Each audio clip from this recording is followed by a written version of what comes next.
Samantala, patuloy na nadadagdagan ang bilang ng mga miyembro ng New People's Army o NPA na sumusuko sa otoridad. Ito'y sa harap na rin po ng pinalakas na kampanya ng Hukbong Sandatahang Lakas ng Pilipinas laban sa insureksyon. Kaugnay niyan, isang dating miyembro naman ng NPA ang nagkwento kung paano nagre-recruit ng mga bagong miyembro ang NPA. Babalik si Eunice Samonte. Ganito ang halimbawa ng kasulatang nilalagdaan ng mga sumusukong miyembro ng rebeldeng grupo ng NPA. Pirmado ng datu at ng ilang mga testigo, nakasaad dito ang kanilang pagnanais na magbagong buhay, kalakip ang pangakong di na muling mag-aaklas laban sa gobyerno. At dahil na rin sa tuloy-tuloy na kumpanya ng Hukbong Sandatahang Lakas ng Pilipinas at sa pakikipagtulungan ng lokal na pamahalaan, bawat araw ay nadaragdagan ang bilang ng mga sumusukong miyembro ng NPA. Sa eksklusibong panayam ng PTV News sa dating recruiter at kilalang miyembro ng NPA na si Nelson alias Garamba, kanyang inilahad kung paano ang mga kagaya niya ay nahihikayat na sumali.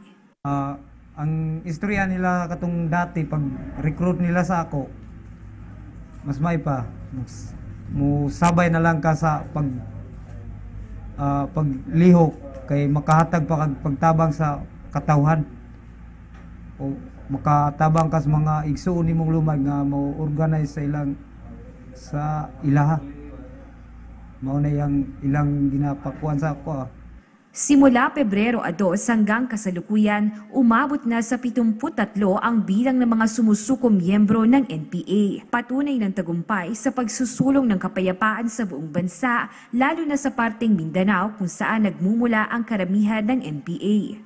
Yes, yung pinaka-latest natin dito, very active yung ating mga local government units sa pagbibigay ng comprehensive local integration program. Yung nakaka-receive kasi sila ng initial cash assistance dyan na amounting to 65,000.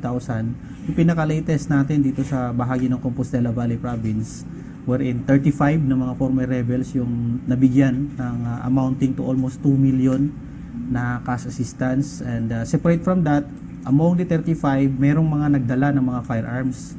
So there is a separate amount for the firearms that they have surrendered.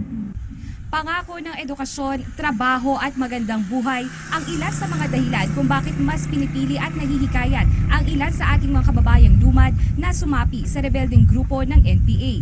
Ngunit realisasyon na ang mga pangakong ito ay kailan may di matutupad ang dahilan kung bakit mas ninanais nila ngayon sumuko sa gobyerno. Kaya naman, ang dating recruiter ng NPA, ngayon tagahikayat na ng mga kasapi dito na sumuko at magbagong buhay. Bagay na mas madali kaysa mamundok malayo sa pamilya at humawak ng armas. Hinoon ay ilang gihatag sa ako, dili sigo sa panginahanglan sa akong pamilya. Mao na nga ni baba ko or ni voluntaryo kong surrender sa bakas gobyerno kay para mahatagag pagtagad akong pamilya or ang amo ang panginabuhian na may giprograma sa gobyerno nga ihatag sa gobyerno ang hatagan mig kaugmaon gikan sa sulod. Pag mo surrender ka, hatagan ka gobyerno maayong panginabuhian. Ang mabigyan ng sapat na edukasyon at trabaho ang tanging hiling ng ating mga katutubo upang di na mahikayat pang sumapi sa makakaliwang grupo. At para naman kay Nelson, simula pa lamang ito ng mas magandang buhay na nag-aantay sa kanya at sa kanyang pamilya.